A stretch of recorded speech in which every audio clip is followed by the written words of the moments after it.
They took turns in flogging her private part. She called for God. She called for her mother. She called for the neighbors, but she found no help. Her voice wasn't even too loud for people to hear because her mouth was tied. She cried to the point that she lost her voice. She cried until she was tired of crying. You're about to hear the most painful and interesting true life story. Please click the subscribe button and watch till the end. Now let's dive in the story. A girl named Ruth was 9 years old when she went to live with the woman named Nkiruka. Pauline is Ruth's mother, whom Nkiruka approached, begging her to let her take Ruth with her to Mpo, that she would take care of Ruth.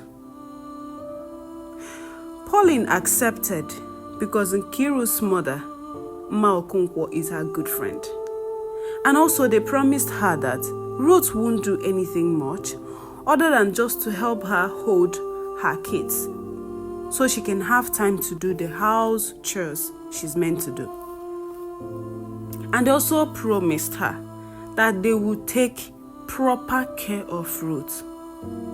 So Pauline accepted. They arrived to Mpo, Anambra State, and there Ruth met the two of Nkiru's children that she was meant to take care of.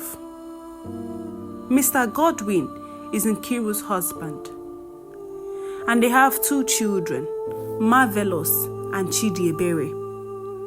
And they are also expecting another child because Nkiru is pregnant. Ruth thought that she was just there to take care of the children and probably do some minor house chores, but she thought wrong. Now it's time for Ruth to fetch water. Nkiru brought a long yellow gallon for Ruth to carry. She asked Ruth to carry that gallon. Ruth looked at her in disbelief and said, "Hey auntie, that gallon is too big for me to carry. I cannot carry it, it's too heavy." "Madam, shut up. Do you think I'm here to joke? You are no longer at your parents' house, so where you are being pampered. So carry this gallon. It's not even heavy.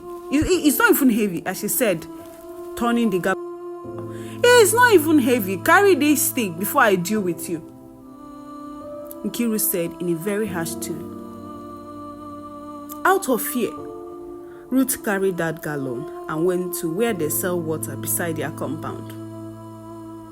When the woman that sells the water saw Ruth, she asked her, "Nne, onge gebu nnukwu gallon?" Ruth replied, "Yes, ma." "Ahubekwa m ihu gị ebe a before. I haven't seen your face here before. Where do you live?" the woman asked. "I live at the next compound," Ruth said, pointing at the building.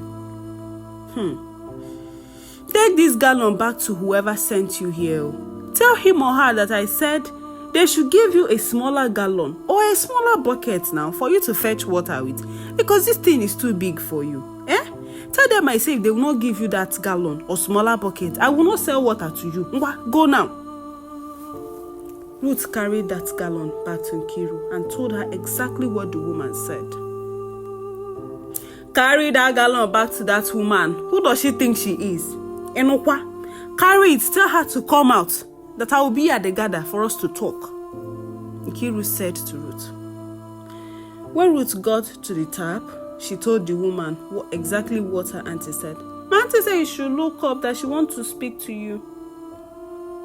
So the woman looked up and saw Nkiru. And then Nkiru said to her, "Madam, your duty is to sell water to her and not to detect what goes on in my home. Whatever I want her to carry is what she will carry. So sell water to her. I will pay you and you mind your business. Do you understand?" Unyoma.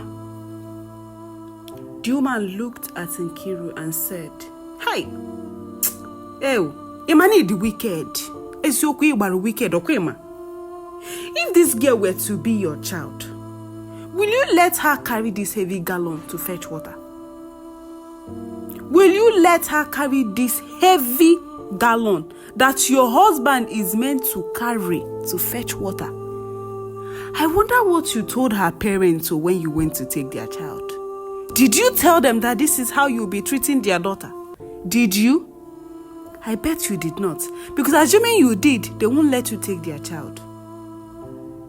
See, I will not be a party to this your wickedness. So I will not sell water to this girl. If this is what she will be carrying, I will not sell water to her. The woman, in anger, closed her tap and went inside her house. Nkiru turned to Ruth. Madam, carry that gallon to the next street, Hanlele, and fetch the water now. The water seller's refusal to sell water to Ruth was a good thing and also a bad thing. Because now it's more painful for Ruth, as she will have to go to the next street to fetch water because it's more far now.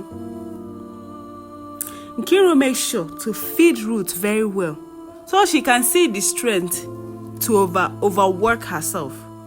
And hey, did I mention that Nkiru is a pastor's wife? At Winners Chapel. Now, if you think these people are wicked to Ruth, hold on now, because you are about to hear more. Whenever Pauline, Ruth's mother, called on phone, Nkiru will put the phone on speaker and make sure Ruth doesn't say anything to her mom about how she treats her.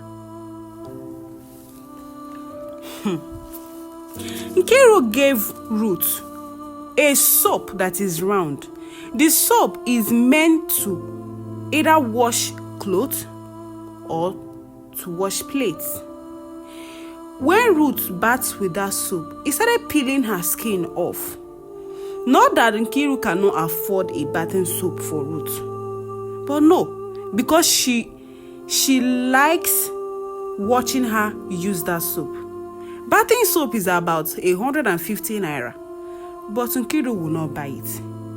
Later, she will say to Ruth, Madam, your body looks like infection itself.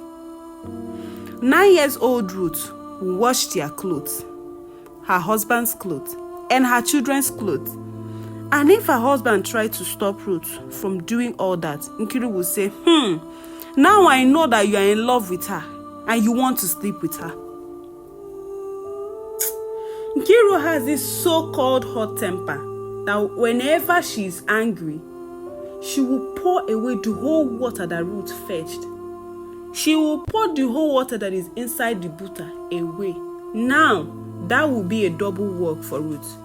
Because not only will she clean the whole house, she'll also refill that butter. Again, Kai, people wicked, sha. When Nkiru noticed that Ruth is now getting familiar with carrying that long yellow gallon, she bought out a small green gallon, which is half the size of that yellow one, and told Ruth to carry it on her head and carry the green one on her hand, as that will make her fetch water faster.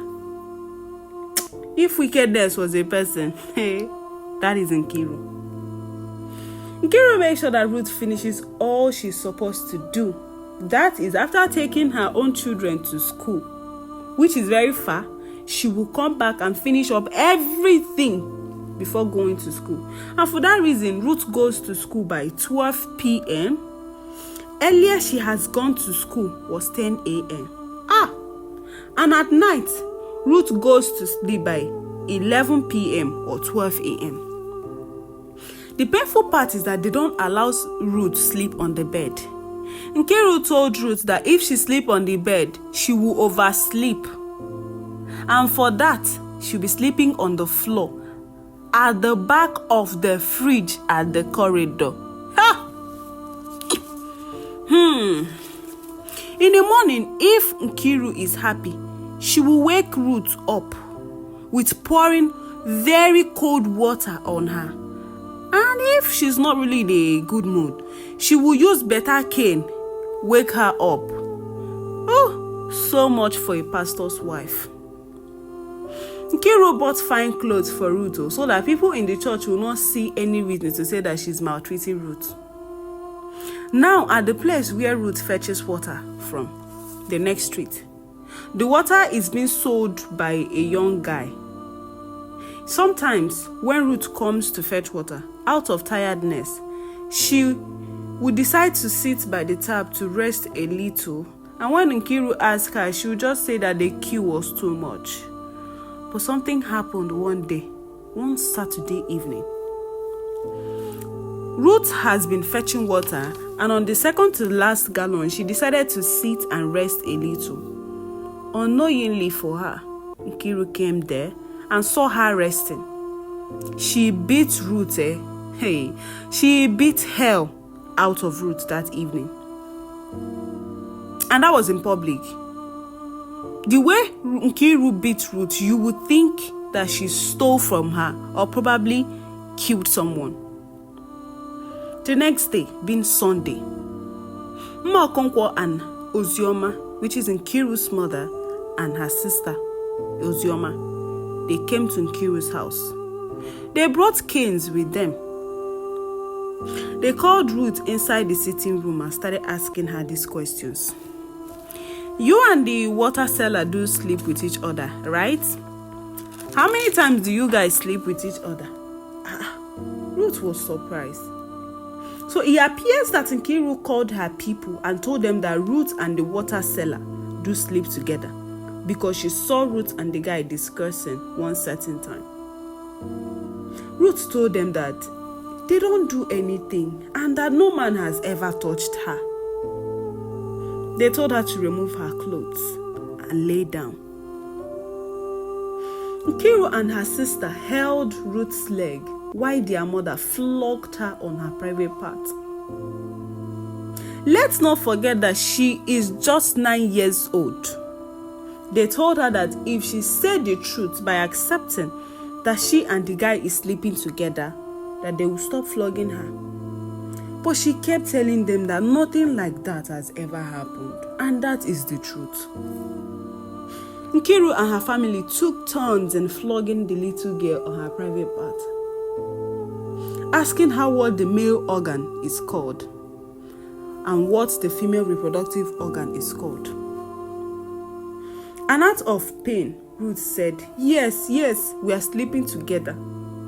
She lied to them, thinking that they would leave her, but instead they increased the flogging. Little girl. And after they finished flogging her, they poured grinded fresh pepper to the wounds on her private part. Oh, poor girl. She cried until she was tired of crying. She called for her mother. She called for God. She called for the neighbors, but no one was there to help her. They tied her mouth so that the screaming won't be loud. After some days, Ruth decided that she will run away, that she can't take this any longer. She carried her gallon to fetch water. As she got to the tap, she dropped the gallon there and ran away. As she got to the motor park, she started telling people her story. Ruth is smart because she remembered exactly the junctions they stopped when they were coming. So she knew that from that way, she can go back to her parents. When she got to the park, she was telling people her story and how her guardian is maltreating her. People gave her money and she entered bus from Owo Junction to Opiweka in Onitsha. There she saw someone that knows her mother. Luckily for her, the woman took her home to her mother, Pauline. When Pauline saw her daughter, Ruth hugged her mother so tight. And after that, she told her mother exactly and everything Nkiru and her people did to her. She showed her mother marks and how her private part looks now because of the marks and the cane they flogged her. Pauline got so angry and got Nkiru arrested. Pauline took her child to hospital for proper treatment and she was well again. Now my advice to parents is never let anyone I repeat, never let anyone take your child to live with them. Forget what they said to you, because that is not exactly what they would treat or how they would treat that child when he or she gets there. No matter how hard things are, you and your child will survive. I hope this story taught you a lesson. If you watched this far, thank you so much. And if this is your first time watching, please don't make it your last. Please don't forget to subscribe, like, comment, and share to friends. Turn on your notification bell so you can be notified when we drop more interesting and educating stories like this every Wednesdays and Sundays. See you all on the next story. And hey, I love you all. Bye.